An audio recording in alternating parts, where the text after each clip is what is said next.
দর্শক সালাম এবং শুভেচ্ছা। বাংলাদেশের রাজনীতি স্পষ্ট দুই ভাগে বিভক্ত। দুই ভাগে বিভক্ত কিভাবে আমি যদি বলি আপনাদেরকে ভুল হবে কিনা দেখেন চিন্তা করে। নাম্বার ওয়ান, বাংলাদেশের সংস্কার প্রশ্নে এত মতভেদ, এত বলে না যত মত তত ভেদ, যত মত তত পথ।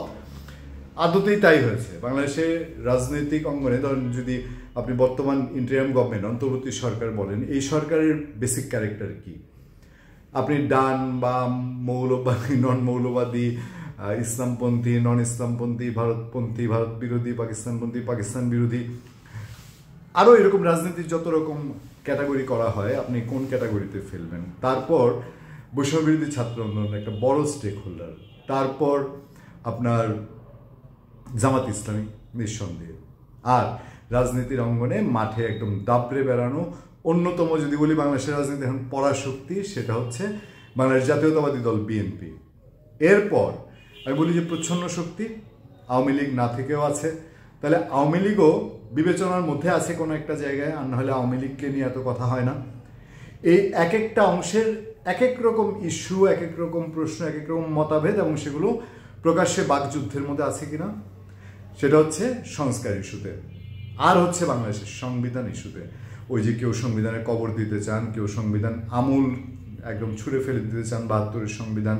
আজকেও সরকারের উপদেষ্টা মিস্টার মাহফুজ আলম তিনি বলছেন যে ৭২-এর সংবিধান হওয়ার পর থেকে এটা নিয়ে অনেক ক্রিটিসিজম আছে, এবং সেটা নিয়ে আপনার স্টুডেন্টদের বা বৈষম্য ছাত্র আন্দোলনের একটা প্রস্তাবনা রয়েছে।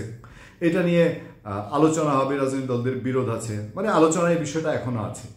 কিন্তু এই সংবিধান ছুঁড়ে ফেলা নিয়ে বিএনপি অন্যতম রাজনৈতিক শক্তি, তারা বলছে নো, এই রক্তের বিনিময়ে করা এই সংবিধান আমরা এইভাবে ছুঁড়ে ফেলতে দিব না। সংবিধান প্রণেতা ডক্টর কামাল হোসেন তিনি বাগড়ে বসেছেন, তার হাতে যেহেতু এটা তৈরি লিখা, তিনি বলেছেন নো, এটা হবে না। আবার তত্ত্বাবধায়ক সরকার তারা বলছে যে এগুলোর সঙ্গে আমাদের সম্পর্ক নেই, আমরা একটা জুলাই ঘোষণাপত্র তৈরি করব।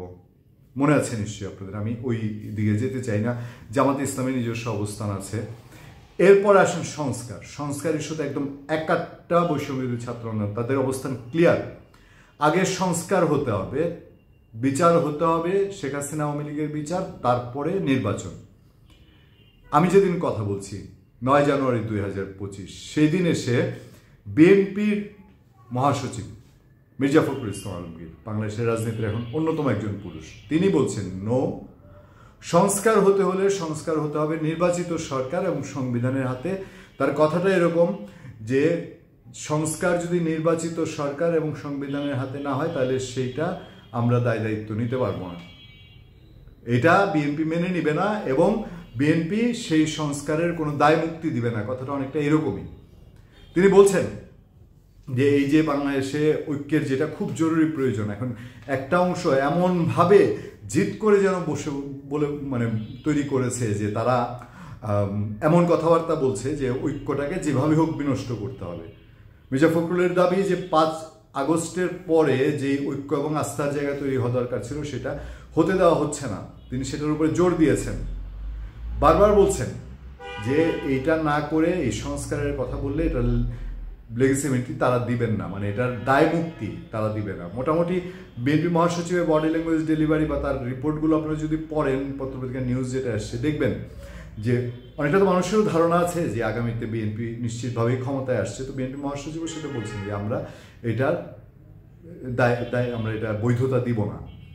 আমি যদি একটু ব্যাকে আপনাদেরকে ফিরিয়ে নিই, 1/11-এর সরকার, বিএনপির দিক থেকে বলা হয় 1/11-এর সরকার আওয়ামী লীগের সৃষ্টি, এবং 1/11-এর সরকার 2 বছরে যা করে গেছে এটার অনেক কিছু আওয়ামী লীগ বৈধতা দিয়েছে, দায় মুক্তি দিয়েছে।